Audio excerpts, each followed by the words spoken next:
Hey, what's up, guys? Welcome to another episode of 2.5 PK on Mike. Got a good one tonight.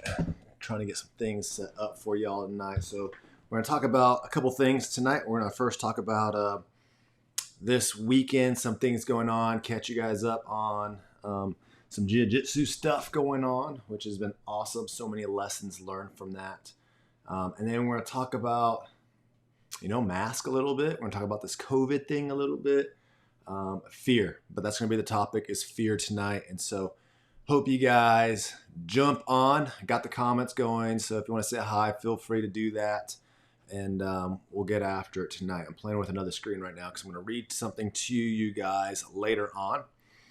But let's get into this. All right. So fear keeps on popping up in my life as far as things I'm listening to, things I'm reading, in a lot of different areas, and I think we all experience in some way. One of my favorite quotes is, fear, courage is not the freedom of fear, but being afraid and still moving on, right? And that's kind of the essence of courage right there. Give me 1 second, guys. Finish this up. Hope you guys are doing well. Allow some people to jump on real quick. There we go. There we go. Cool. Now we got all going on. All right. So let's get into this. So this weekend, hope you guys are doing well. This weekend we, as I talked about last week, got into this Jiu-Jitsu thing about 4.5 months ago, and I'm learning so many lessons as far as like staying calm while you're getting smothered, learning that there's always different angles and different things to look at it. There's nothing to freak out about. When you freak out, you get in trouble, you get choked, you get smothered, right? And so 4.5 months in, I've been part of an amazing gym, amazing people. And so let me flash back, right? So this past weekend, I was fortunate enough to win a tournament. And it was the IBJJF. Still learning all these titles. A national championship. It was fun. It was great. Great competitors. Great people. It really was a team win because there's no way I'm ready for that tournament without the people I train with and help me out and grow me and smother me and all that good stuff. And there's a lot of lessons in this last 4.5 months. But what I want to talk about tonight is, and I want to encourage you guys as we go forward and to think about this as we talk tonight, is that win doesn't happen unless I step out of my fear and take steps to my first tournament in October. So I was 3 months in, 2.5 months in at that time. I see July, August, November, 3 months in. And I decided to do a tournament. And the reason I decided to do a tournament was because, one, I was scared. I was fearful. I've never done this before. I don't know what it's like to compete against another guy one-on-one. All my sports, all my life have been these team events where you have other people, you're on the field, you're battling together, and this is like a one-on-one thing. At that time, I'm so green, and so I want to be very respectful to the history and culture of Jiu-Jitsu. I think that's really important, and I am just so green. And Mike came into my nutrition club, and I was asking him, should I do the tournament? And he just kind of gives you this look. He doesn't tell you yes, he doesn't tell you no. And I decided, all right, I'll go ahead and do it. And I went 1-2. I lost. And I learned a lot of lessons from those losses. One, and so going back, I'm not going to go into those lessons right now, but I was 1-2, and I left the tournament thinking, all right, look, it was fun. It was good. I had this idea I could have done better. I shouldn't have lost the 2 matches I did. But regardless, out of the fear of not knowing the unknown, I didn't know how those worked out. I was scared to lose. I was scared to get choked out, and I actually got choked out and had a tap in one of those matches, my first tournament. I learned a lot.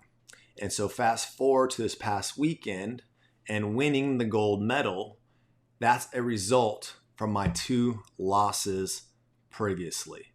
And so you have to understand, I think oftentimes, and we're going to talk about this more, is there's things out there that's holding you back right now, and you're not taking the steps forward.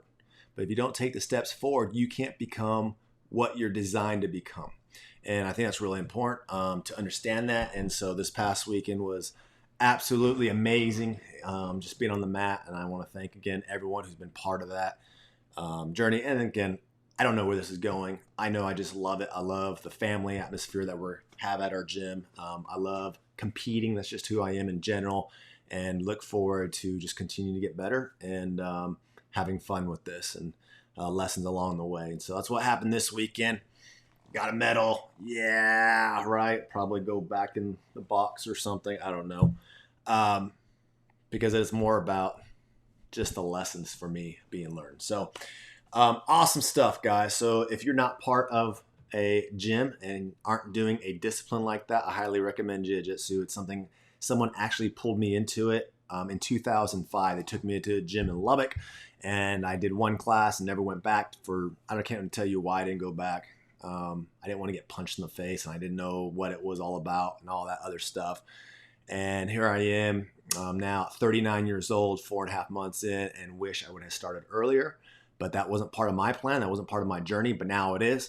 And we'll see where that goes. And so I encourage each and one of you guys, go try, take a free class somewhere, find a gym local to you. If you're in the Rockwall area, come out to 316 BJJ, and we're going. And so pretty awesome stuff, and it relates to, like, I'm an entrepreneur, right? So I have a health coaching business, which is tons of fun.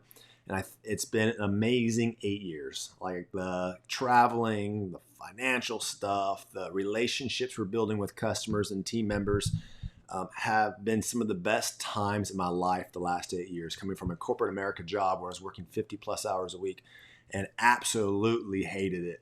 I hated waiting for someone to retire for me to move up. I hated being told when to show up, when I could leave, right? It just wasn't me.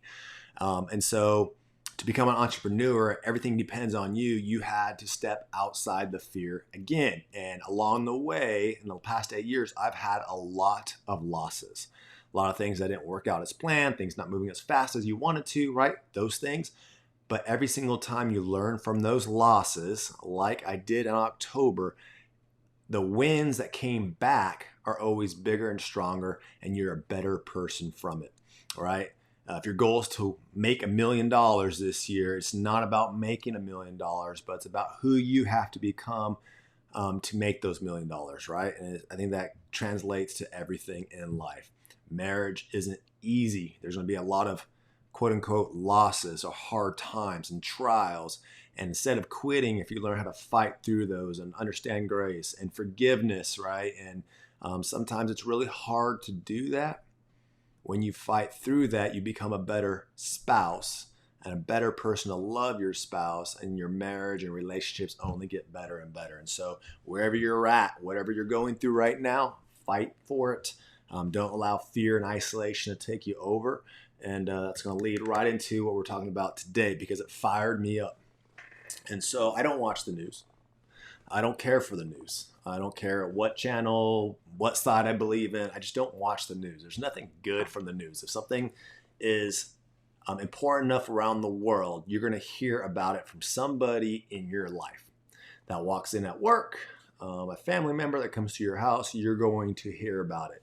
If you don't hear about it, it's probably not worth your time to sit in front of the news and listen to all the agendas they want to push towards us. And so this morning, I was walking through the living room. My wife had TV on. It happened to be on CBS News. I'm going to call it out because it was the worst segment I've ever seen in my life.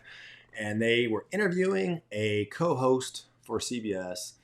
And that was on vacation with her family and ended up getting COVID. And so the interview started.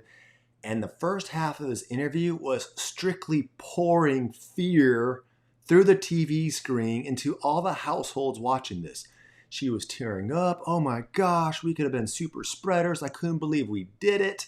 Thousands of people could have been affected by us, like totally being dramatic about it. Now, let me preface this. COVID's a real thing. I'm not going to say it's not, right? People are getting sick and people will die. That's just what it is.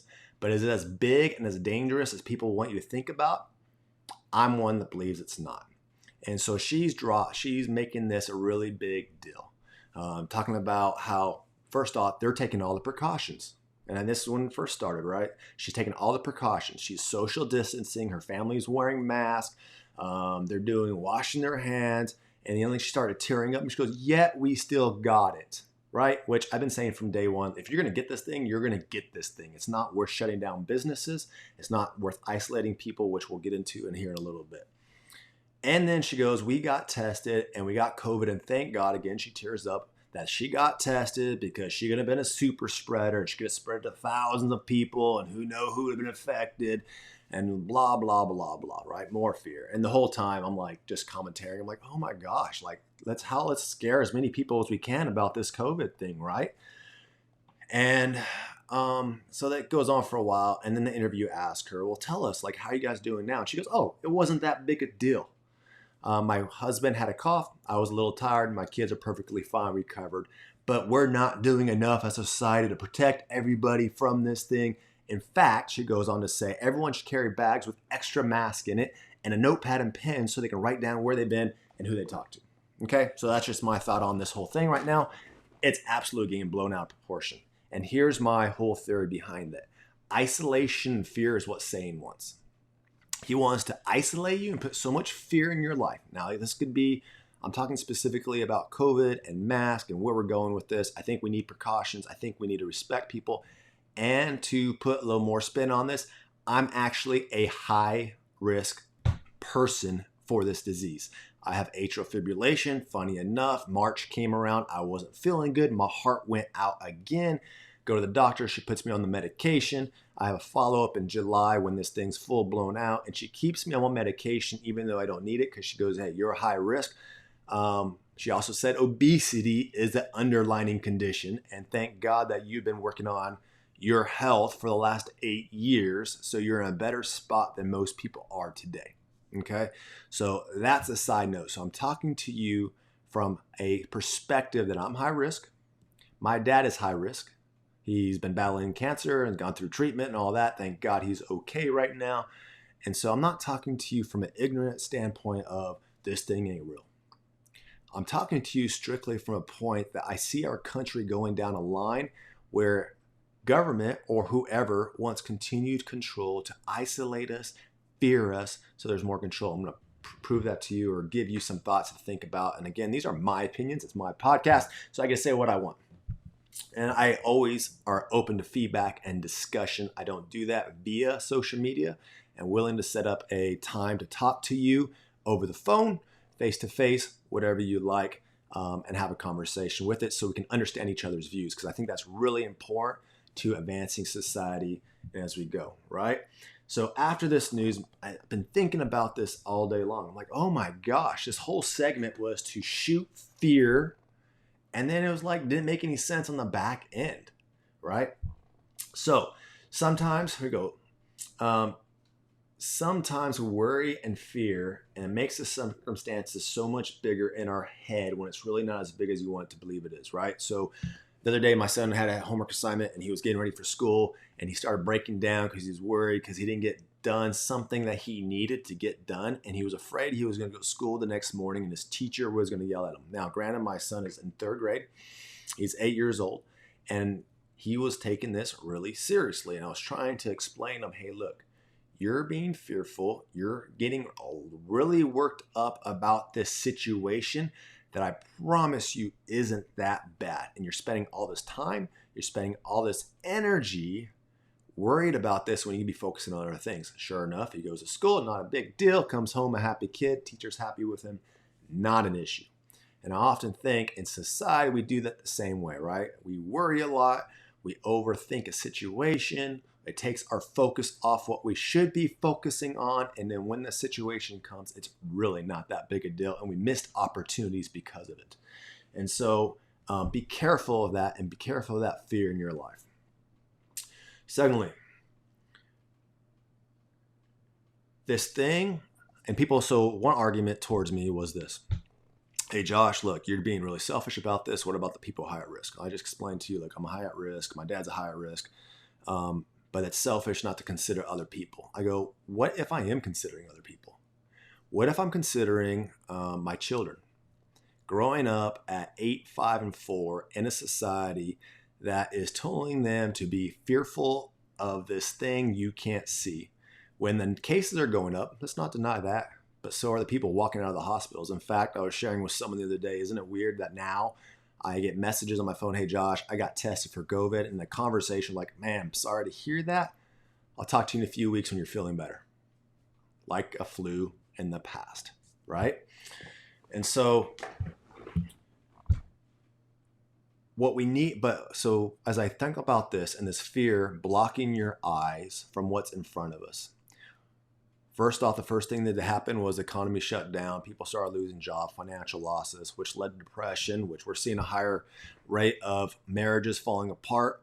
I do a lot with the Children's Advocacy Center, and we know that 1 out of 4, 1 out of girls or 1 out of 4 boys are abused, 1 out of 3 girls, and now those cases have dropped because now they're locked behind closed doors. Now there's more kids possibly being abused because there's less eyes on them. We're seeing the rate, and you can look these statistics up on all of this stuff. You're seeing the use of drug use going up, alcoholism going up. We're seeing a lot of people starting to damage their body, depression, right? We're seeing a lot of people going into worse spots because they're being isolated, because they're being fed fear that they don't know how to deal with that. And I think the bigger damage isn't going to be COVID and the amount of deaths that happen from this. It's going to be the amount of relationships, lives broken, financial loss that comes of this in the years to come. And so we have to ask ourselves as a society, what is behind all this? Why are they pushing an agenda? Why are we living in this fear, right? I don't know. I'm just telling you my thoughts and my opinions because after that news segment, it was the worst news reporting I've ever seen in my life. And I had a journalism background in college, understanding at that time in 2004, it was supposed to be equal thoughts on presidents. And that doesn't happen. There's nothing that was taught to me in college of fair censorship with the media or anything like that. It's happening today. Every news outlet has their own particular agenda of what they want to push, right? So know that Satan will use fear to isolate you and keep the focus off what needs to be focused on. And so understand that COVID isn't, I'm not saying COVID is not real. I think it's there, right? In fact, it's been around. There's reports coming out that's been around since December. In fact, there's cleaning supplies that say kills COVID, right? So to think this thing just popped up all of a sudden. Another argument was, how do you not believe Dr. Fauci? I was like, who said I didn't believe Dr. Fauci? I think Dr. Fauci is a smart man. I think he knows his infectious diseases. But just because you're smart in an area doesn't make you a leader of people. Doesn't make you understand how to lead people properly or overcome obstacles, right? He's smart in the books. I remember I had a good friend in high school, and it always fascinated me. And this is really where my thought process from schoolwork to understanding people took over. He was extremely smart, straight A's, understood all the books, but he had no social skills. He couldn't have a conversation.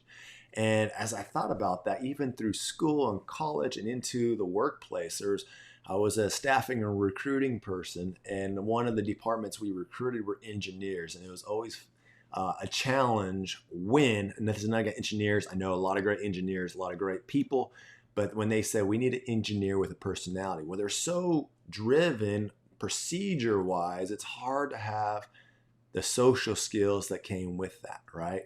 And this is in general. There's outliers in every situation. So if you come back to me and say, oh my gosh, whatever, there's outliers in every situation, right? So what I am saying though, we need to pay attention as a society that the damage is going to be greater than any amount of COVID deaths that happen when it comes to everything that's being hidden from our eyes in the form of depression, lives being crashed by that, drug abuse going up, alcoholism going up, children not being seen because now they're locked behind the doors, domestic abuse, there's a financial loss, businesses shutting down. That's going to be the bigger loss than any amount of COVID lives. And so I want you guys just to be aware and start asking yourself questions. If is this something that you really need to be running from and over dramatizing, right? I'm not saying don't be safe. Wash your hands, right? Exercise. Cross my mind, like if the media is so worried about pushing and making you aware of the fear of this COVID and that's really the concern, is to protect you. How come they're not having more conversations and episodes on how to boost your immune system, or how to eat healthier, or how to get the proper checkups and start and build the habits and discipline it takes to live a healthier, active lifestyle? So when stuff like this happens, you're in a better spot than you would be by not doing anything at all today, right?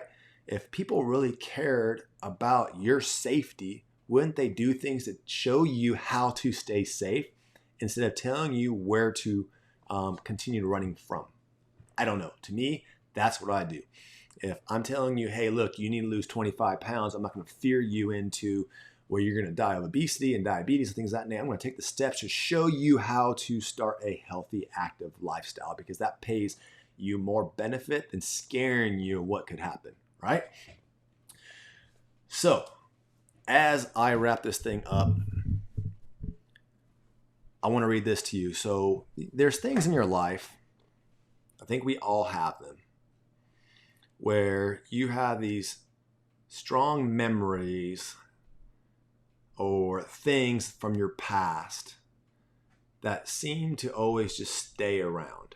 No explanation. You don't know why. I'm a big believer that God's just continually lining up our lives to put us in positions to be ready for opportunities, right? And sometimes we miss those opportunities, again, as I mentioned tonight, because I think fear stops us from becoming who we need to become. In 2005, I think it was 2005, 2006, I had the opportunity to go spend some time in Kiev, Ukraine, with some college students. It was a ministry deal, and it was absolutely awesome. And the thing that sticks out to me so clearly and vividly, there's two things from that trip. One is one of the college students goes, "Why do you Americans always have to be the big brother?" It was an awesome statement, and it led to a great conversation. But the other thing that stood out to me was I was hanging out with these college students, the younger generation, and they had this hope and pride for a better future. They were going and making things happen. And I'll read this to you in a second, because this just happened right before I got there. But then when I got on the train system or walked around the town, the older generation were really secluded. They wouldn't look up. They wouldn't look anyone in the eyes. They were afraid to talk to people, and everyone was kind of to themselves. And it was like this big gap of the older generation not wanting to talk, feeling isolated, and then the younger generation making a movement to change that. And so I asked a lot of questions. God, why? What's going on? And the way it was explained to me was that Russia, right, if you guys go study the history of Ukraine and all that, had a big part in Ukrainian history. And when you go downtown Kiev, Ukraine, big, strong block buildings of communism, and they controlled the people. And when they control the people, you lose who you are as yourself, because you're being told what to do, what you can't do, where to go, where to work, how to talk, all that good stuff. And so you lose who you are and who you're created to be.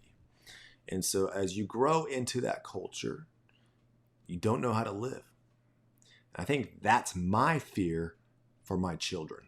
So as I was driving home and thinking about this night, the Orange Revolution popped up back in my head, because it was discussed a lot when I was in Kiev, Ukraine.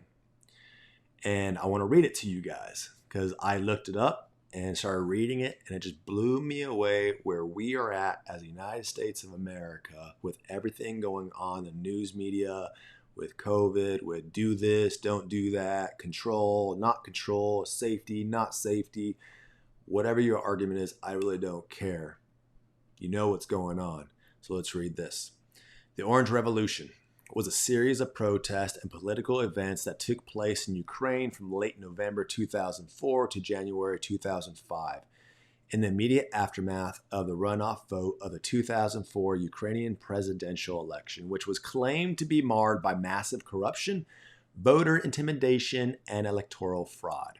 Kiev, the Ukrainian capital, was the focal point of the movement's campaign of civil resistance, with thousands of protesters demonstrating daily. Nationwide, the revolution was highlighted by a series of acts of civil disobedience, sit-ins, and general strikes organized by the opposition movement. The protests were prompted by reports from several domestic and foreign election monitors, as well as the widespread public perception that the results of the runoff vote of 21st of November 2004 between leading candidates, we're going to say their both first names are Victor. So we're going to say one is Yashikiko, K-O, and one was C-H. So we'll say K-O and C-H. Were rigged and by the authorities in favor of the later, which was CH. The nationwide protest succeeded when the results of the original runoff were annulled, and a revote was ordered by the Ukraine Supreme Court for 26 December 2004. Under intense scrutiny by the domestic and international observers, the second runoff was declared to be free and fair. The final results showed a clear victory for KO, who received about 52% of the vote compared to CH's 44%. KO was declared the official winner with his inauguration on 23rd January 2005 in Kiev. The Orange Revolution ended. So we had a candidate who ended up losing, but because of fraud, corruption, right protest, the other president was put back in power. But follow this. In the following years, the Orange Revolution had a negative competition among pro-government circles in Russia. Interesting. The country that controlled Ukraine for many years came back and fought that because they didn't want KO to be in office. In 2010 presidential election, CH, the other guy who lost, or who won previously because of fraud and then lost, became successor as Ukrainian president after the Central Election Commission and international observers declared that the presidential election was conducted fairly. Funny, Russia gets involved, things change. CH was ousted, the guy that everyone wanted to win, from power 4 years later following the February 2014. And that's when, 2014, unlike the bloodless Orange Revolution, the Orange Revolution was pretty much a peaceful protest, making change happen for the better, getting the right person in there because fraud happened. Now, the protest resulted in more than 100 deaths, occurring mostly between the 18th and 20th of February 2004. So, as you guys, I don't know, maybe not, in 2014, there were some major clashes in Kiev, Ukraine, because, again, the president that was not wanted, the one that Russia wanted, right? And then shortly after Russia comes in and takes part of Ukraine, right? Creates some major dysfunction. So I want you guys, I don't know. I'm not a genius. These are my thoughts. Isn't it interesting? And I told someone 3 weeks ago, if you don't pay attention to history, it will repeat itself. We know that all the major world powers, anywhere from 300 to 600 years, collapse. We're in that time frame. Here we are in a position now where we, based on your views, are being controlled, telling us to isolate ourselves, putting ourselves in fear, which causing a lot of people who need the help to go more into isolation. And when you put people in isolation, was it easy to do? They're blinded by everything else going on. And so I fear, yes, for my children. I fear for the people who need help because I think there's a lot of hidden agendas going on. That's my thoughts on this whole thing. And it starts with this stupid news report by CBS and how just awful it was. I was trying to find the videos so I can show you guys tonight. First part, let's throw fear in them. Let's make people run. And then they slyly in the back end, oh, it wasn't that bad. By the way, you should carry masks. You should do this other stuff. Look, live your lives. Step outside the boundaries of fear and live your lives. Step into the person you're designed to be. And the only way you can do that is by ripping off the mask. I posted earlier today that I'm going to live a life that's full. I'm going to live a life to the best ability I can. And I am not going to die laying down in isolation. In fact, I truly started to live when I started ripping off masks and becoming the person I'm designed to be. And there's a lot of masks still within me that need to be ripped off that are being identified daily. And so, guys, step up to the game. Ask the right questions. Ask yourself the right questions. Don't just follow people. Ask questions. You're a smart, intelligent person. If it comes to the conclusion that you need to wear a mask, wear a mask. I'm not telling you not to do that.